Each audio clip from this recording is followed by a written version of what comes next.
자, 3월 28일 1시가 넘었는데, 자, 오늘 할 얘기는, 이번에 할 얘기는, 이번 주제는 무한성이고, 이 주제라기보다는 이게 제가 여러분한테 설명드리는 이 모든 것의 이 근원이 무한성이에요. 천부경에 나와 있는 겁니다. 이거는 이 무한성이라는 것은 여러분의 이 생명의 근원입니다. 이게 그래서 이 생명의 근원이기 때문에 이것을 지키려고 이 얘기를 하는 거지 다른 의미는 없습니다. 그러니까 여러분들이 이 자꾸 이제 이 어떤 그러니까 보통 사람들은 자신이 가지고 있는 그 시선으로 그러니까 무언가를 해석하는 경향이 있어요. 왜냐면 자기 입장에서. 근데 여러분 입장과 관계없이 저는 이것은 이 인류와 우주를 위해서 이 무한성을 수호하는 입장에서 말씀드리는 겁니다. 인간 수명은 성명정의 근원인데 이 성명정 자체가 무한성에 기초하고 있어요. 그래서 이 천부경에 제가 설명드렸지만 얘는 여러분이 성명정을 깨우치면 심기신은 그걸 따라서 무한하게 회복합니다. 마찬가지로 우주의 무한성은 이 근본이고, 이런 얘기들을 하기 전에 가장 먼저 할 얘기가 이 물리 에너지 그 다음 천연 원자재 요 얘기를 먼저 드릴게요. 이게 지금 이슈이기 때문에 이슈를 먼저 얘기를 해드린 거예요. 여러분들의 편의를 위해서. 이 얘기를 하면 제가 이게 이전에 이제 이 기본소득도 얘기를 하고 했지만 어떤 특정한 이 정치를 위해서 얘기를 한 게 아니에요. 이거는 이게 이거를 오해하시는 분들이 무슨 정치 어떤 거냐 관계 있냐 그런 게 아니고, 이 얘기는 제가 2008년 3월에 얘기했던 그게 2008년 날짜가 요거죠. 2008년 3월인데 자, 이게 수정도 안 되죠. 자, 보시면 이제 2023년 이후에 이게 완전 종료돼서 했다. 다른 것도 다 마찬가지입니다. 2023년도나 2024년도 이전에는 그냥 몇 달에 한 번씩 들어와서 이 신규 가입자 있으면 댓글 달아주는 정도로 활동을 아예 안 했어요. 제가 이거를 2008년도에 이 완전 자동화 정보화 기계화 및 완전 자동화 선언은 기본소득을 전제로 한 거예요. 이게 기본소득이 없으면 이게 될 수가 없습니다. 영적인 성장 이딴 게 될 수가 없어요.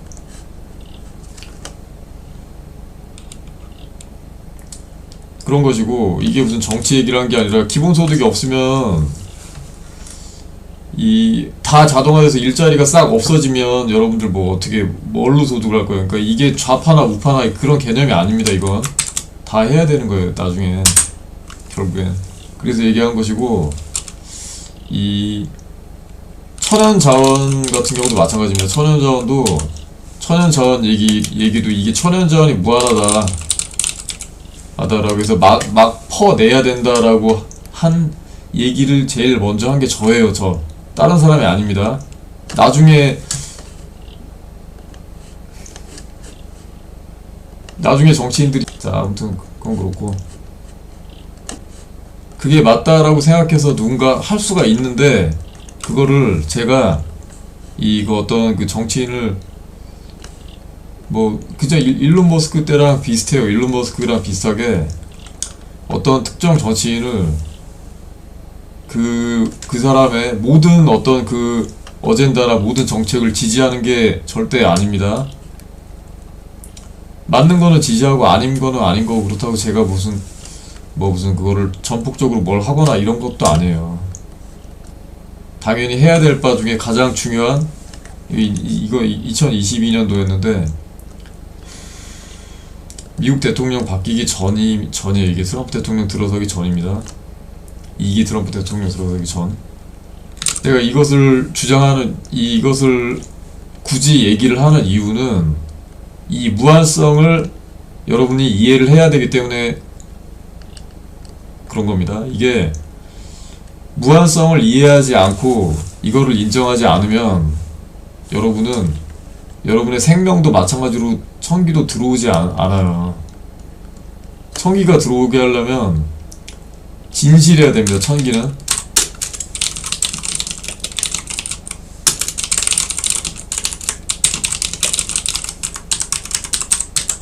진실하고 기만하지 않아야 됩니다. 이게 이 지극히 착하고 지극히 선하고 지극히 맑고 지극히 두텁다라는 것은 이런 것들을 다 기본으로 하고 있는 거예요. 그렇지 않으면 그 천기가 들어오지 않아요. 여러분들이 굉장히 많은 걸 착각하고 있는데 이익은 영원하지 않습니다. 여러분들의 이 이익은 영원하지 않고 원래 여러분은 어떤 이익을 위해서 태어난 것도 아니에요. 생명이 없으면 이득이 무슨 소용이에요, 그죠? 소용이 없잖아. 여러분은 생명 위에 있는 이득은 존재할 수가 없는 겁니다.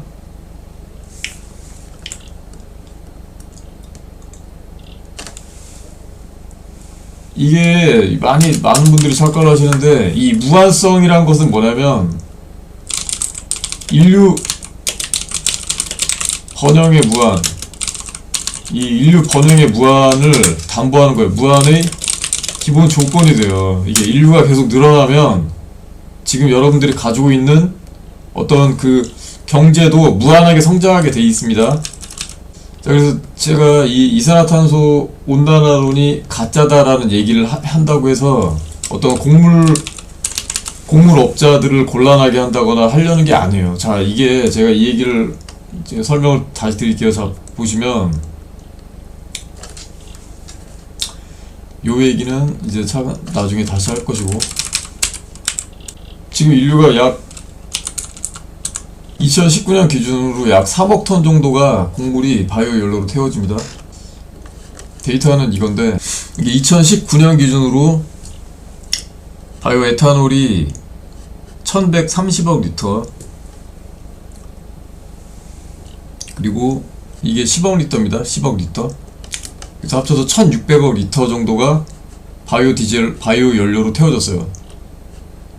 1600억 리터면 무게로 대략 약 물하고 비슷하니까 1600억 킬로그램 정도 되고, 바이오 연료 수율이 약 40% 정도 됩니다. 그래서 이 1600억 리터의 연료를 만들려면 약 3000억, 이게 수율 40%라 그래서 이제 약 3000억 리터의 곡물이 필요하고, 3000억 리터면 3억 톤이 돼요. 톤으로 따지면. 이게 2019년 기준입니다. 지금은 이제 훨씬 더 많이 태울 텐데, 이거를 왜 얘기하냐면, 이게 이산화탄소가 증가되는 것과 완벽하게 정비례해서 곡물 생산량이 폭등을 해요. 이것도 데이터가, 우선 데이터 먼저 보여드리고, 곡물 재배 면적 관련된 건 논문인데, 미국 농무부 자료 뭐 어쩌고 나왔구나. 자, 이게 종목별 재배 면적입니다. 이게 보이시나요? 이게 밀이고, 옥수수, 콩, 쌀. 이게 짙은 색깔 순으로 나왔어요. 순서대로 나왔습니다. 1, 2, 3, 4 연도별로. 이게 근데 옛날 거라서 실제로는 여기 안 보이는구나. 소비량이나 이런 것들은 최근엔 더 폭증했어요. 소비량이 폭증했다는 것은 그만큼, 안 보이니까 다시 보여드릴게요. 소비량 및 기말 재고량이 폭증을 하는데, 이 폭증한 것은, 많이 남았다는 것은 소비량도, 자, 일단 재배 면적부터 보여드릴게요. 재배 면적이, 밀의 재배 면적은 1960년부터 1910년대까지 거의 변화가 없죠. 옥수수는 약간 늘어납니다. 여기서 100에서 이게 이제 재배 면적이 100에서 이거 잠깐 자가 있어야 되겠는데 자로 쓰겠습니다. 자, 여기 이제 재배 면적이 자 보시면 이게 세 번째 라인이에요. 세 번째 라인 콩이 지금 재배 면적이 제일 많이 늘었어요. 100에서 여기까지 늘었으니까 150 약 180 정도 되는 거예요. 100에서 180으로 약 80% 증가된 건가? 아무튼 콩이 재배 면적이 많이 늘었습니다. 자, 그 다음 이건 이제 점선은 쌀인데 쌀은 약 120에서 150, 160 정도 선으로 약간 늘었어요. 약간은 아니라 많이 늘었다고 할 수도 있겠는데 이 곡물 생산량에 비하면 아주 형편없이 많이 늘은 건 아닙니다. 절대 아닙니다. 자, 그 다음 맨 아래쪽이 이게 콩이구나. 아까 이 두 번째 여기 150에서 180까지 늘어난 게 옥수수고 이 쌀이 120에서 150, 160 정도 157? 160 뭐 이 정도 늘었고 콩이 25에서 125 정도로 약 몇 배가 늘어났어요. 콩은. 자, 그러면 재 면적이 이렇게 늘어났고 그러나 밀은 거의 안 늘어났습니다. 자, 그 다음에 소비량을 보면 자, 소비량을 보시면 밀은 아까 거의 안 늘어나는 거 봤죠. 근데 밀의 소비량은 보시면 어마어마합니다. 밀의 소비량이 제일 진한 건데 밀보다 옥수수가 더 많이 늘었구나. 밀 소비량은 200 선에서 이 소비량은 굳이 수치를 말씀 안 드려도 되겠죠. 굳이 상관없습니다. 왜냐면 최종 지금 가지고 있는 이 소비, 그러니까 전체 곡물 생산량과 소비량을 보면 되기 때문에 의미가 없어요. 이 숫자는 얼마나 증가됐는지만 보면 됩니다. 그래서 밀은 약 210 정도에서 750 정도로 늘어났어요. 그러니까 210, 700, 그러니까 거의 한 3배, 2.5배 정도 늘어났습니다. 많이 늘어났죠. 엄청나게 늘어난 거예요. 자, 옥수수는 요건데 요까지 올라갔는데 옥수수는 200선에서 700 정도 선까지 역시 아니구나. 여기구나. 1000이구나. 1100, 1020 정도까지 4배가 5배가 늘어났어요. 5배. 아까 보셨던 재배 면적에 비하면 옥수수는 그렇게 많이 늘어나진 않았는데 이 재배량은 5배가 늘어났어요. 대폭등을 한 거죠. 자, 그 다음 콩은 어디가 콩도 지금 보면 드러난 면적에 비해서 어마어마하게 폭등한 거예요. 콩이 지금 재배량이 마우스가 후져서 이게 자꾸 10도 안 되는 것 같은데 지금 보면은 거의 350 정도가 돼가지고 몇십 배가 늘어났어요. 지금 재배량이 면적이 문제가 아니라 재배량이 지금 몇십 배가 늘어난 겁니다. 콩 면적이 늘긴 했습니다. 25에서 2.5배 정도 늘었네. 근데 이게 생산량은 몇십 배가 늘었기 때문에 비교가 안 되고 쌀도 마찬가지로 200이 채 안 됐는데 400을 넘겼죠. 400에서 480 정도 되겠네. 500이 좀 안 되고 200이 안 되는데 480, 그러니까 2배 이상 늘어난 겁니다. 근데 쌀의 재배 면적을 보세요. 거의 안 늘었잖아요. 쌀이 점선인데.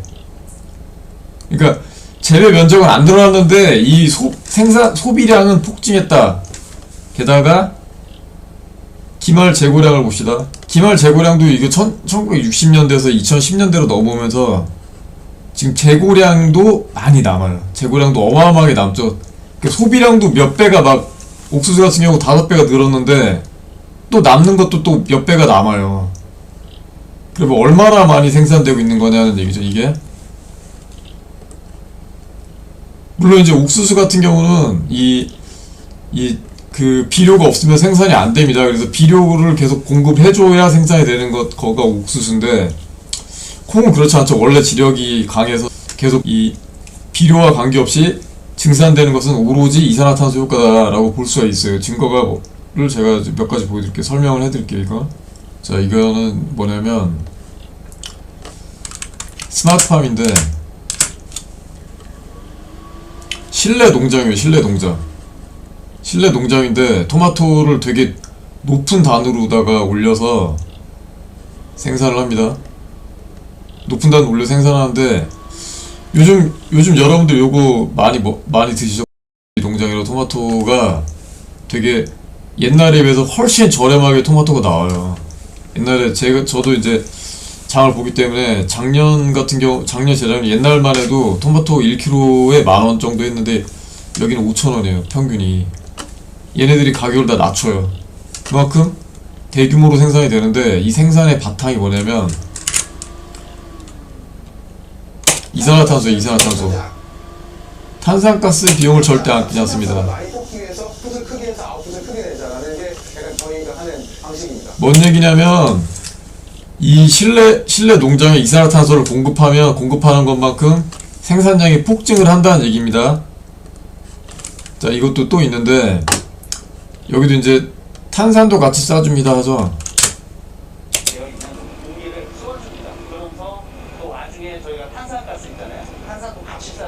이 탄산이 뭐냐면 이산화탄소입니다. 이산화탄소를 공급을 해줘야 자라요. 얘네들이, 식물들이.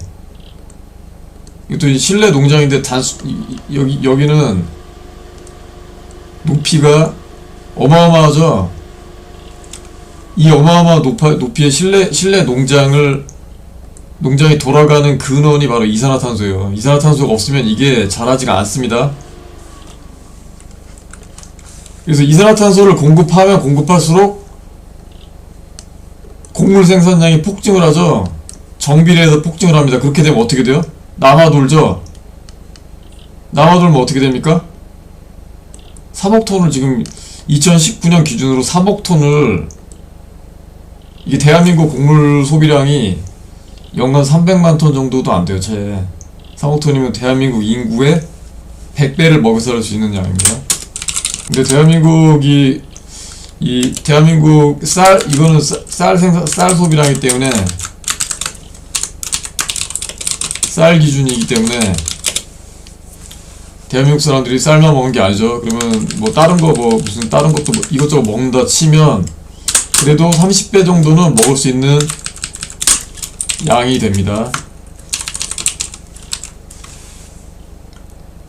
그러면 이게 이 바이오 연료를 만들면 어떤 의미가 있는지 설명해 드릴게요. 제가 이 바이오 연료라는 건 쉽게 말하면 곡물은 석유, 곡물이 석유가 되는 거예요. 그냥 석유도 아니고 정제된 에탄올이 되는 겁니다. 무슨 얘기냐? 이 정제된 에탄올은 가격이 비싸요. 그냥 석유도 아니고 굉장히 비싼. 그래서 이게 톤당 이게 몇 년 전 기준 1톤당 약 670에서 720달러 정도의 매매가 됩니다. 이게 톤당. 그러면 1배럴이 약 160kg 정도 돼요. 100리터인데 무게로는 따지면 이제 물이랑 비중이 거의 비슷하기 때문에 킬로그램이랑 환산해서 거의 비슷합니다. 그래서 배럴당 지금 이제 1배럴에 약 1톤이 한 6, 7배럴 정도 되나? 아무튼 대략 한 6, 7배럴 정도 돼요. 그러면은 이 옛날 가격 기준으로 배럴당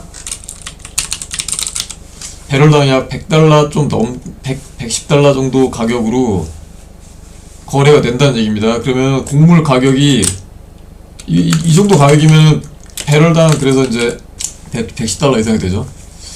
이렇게 되면 어떻게 되냐면, 물론 이제 이거는 이 정제 효율, 그러니까 이거를 이 바이오 연료를, 그러니까 얘네를 이제 곡물 같은 걸 주로 옥수수를 가공하는데 옥수수가 미쳐서 남아돌기 때문에 아주 그냥 어마어마하게 남아돌기 때문에 이거를 이제 그러니까 뭐 발효를 하는 과정이나 뭐 이런 과정들이 들어가는데 그 과정 비용까지 감안해도 석유 가격과 이 발효 비용을 빼면 뭐 석유 가격이랑 비슷비슷해지겠죠. 그래서 쉽게 말하면 뭐냐면 이 곡물이 석유로 전환이 되면서 곡물 가격과 석유 가격을 연동시켜요.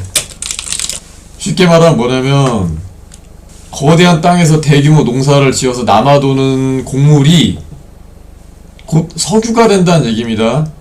이게 석유가 되는 거예요. 그냥 유전을 땅에다 그냥 땅 위에다 깔아 놓는 거나 마찬가지가 돼요. 그런데 이제 인류 중에서 수천만 명은 현재 기아에 허덕이고 있습니다.